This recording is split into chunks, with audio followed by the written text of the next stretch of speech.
ದೆಹಲಿನಲ್ಲಿ ಇವತ್ತಿಗೆ 800 ಜನ ಮಕ್ಕಳು ಕಾಣೆಯಾಗಿದ್ದಾರೆ. ಮಕ್ಕಳು ಕಿಡ್ನಾಪ್ ಆಗದೆ ಇರೋ ರೀತಿ, ಮಕ್ಕಳು ಇನ್ಯಾರೋ ಕೆಟ್ಟದಾಗಿ ಉಪಯೋಗಿಸ್ಕೊಳ್ದೇ ಇರೋ ರೀತಿ ನಾವ್ ಹೇಗೆ ಜಾಗೃತರಾಗಿರ್ಬೋದು ಅಂತ. ಪ್ರೈಮರಿ ಸ್ಕೂಲ್ ಇಂದ ಹುಡುಗಿಯನ್ನ ತಂದೆ ತಾಯಿ ಇಬ್ಬರು ಕೂಡ ಸ್ಕೂಲಿಗೆ ತಂದು ಬಿಟ್ಟು ಹೋಗ್ತಾರಂತ. ಅವ್ರು ಬಿಟ್ಟು ಹೋದ್ಮೇಲೆ ಮಧ್ಯಾಹ್ನ ಲಂಚ್ ಅವರ್ ಆದ್ಮೇಲೆ ಆ ಮಗುವಿಗೆ ಗೇಮ್ಸ್ ಪೀರಿಯಡ್ ಅಲ್ಲಿ ಆಟ ಆಡಕ್ಕೆ ಬಿಟ್ಟಾಗ ಆ ಮಗು ಆವರಣದಲ್ಲಿ ಆಟ ಆಡ್ತಿರುತ್ತೆ. ಆಗ ಬೈಕಲ್ಲಿ ಬಂದಂತ ಇಬ್ರು ಅಪರಿಚಿತರು ಆ ಮಗುವಿನ ಹತ್ರ ಬಂದು ಹೇಳ್ತಾರಂತೆ, ಪುಟ ನಿಮ್ಮ ಅಮ್ಮನಿಗೆ ಹುಷಾರಿಲ್ಲ, ನಿಮ್ಮ ಅಪ್ಪ ಅಮ್ಮನ ನನಗೆ ಕಳ್ಸಿರೋದು ನಿನ್ ಕರ್ಕೋಬಾ ಅಂತ, ನಡಿ ನಿಮ್ಮ ಅಪ್ಪ ಅಮ್ಮನ ಹತ್ರ ಹೋಗೋಣ ಅಂತ. ಆಗ ಆ ಮಗು ಒಂದು ಸ್ಮೈಲ್ ಕೊಟ್ಟು ನಗ್ನಗ್ತಾ ಹೇಳುತ್ತಂತೆ, ಅದೆಲ್ಲ ಸರಿ ಅಂಕಲ್, ಪಾಸ್ವರ್ಡ್ ಏನು? ಏನ್ ಪಾಸ್ವರ್ಡ್ ಅಂತ ಅವ್ನ್ ಗಾಬರಿ ಆಗ್ತಾನೆ.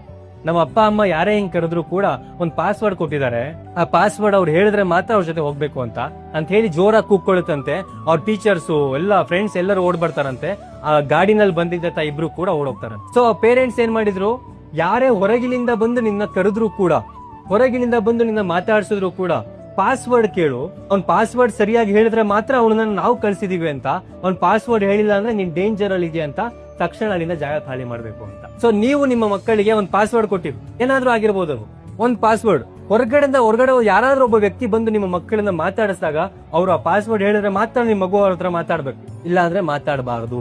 ಸೊ ಇದು ಸಿಂಪಲ್ ಆಗಿ ನಾವು ಮಾಡ್ಕೋಬಹುದಾಗಿರುವಂತ ಒಂದು ಸೇಫ್ಟಿ ಕನ್ಸರ್ನ್.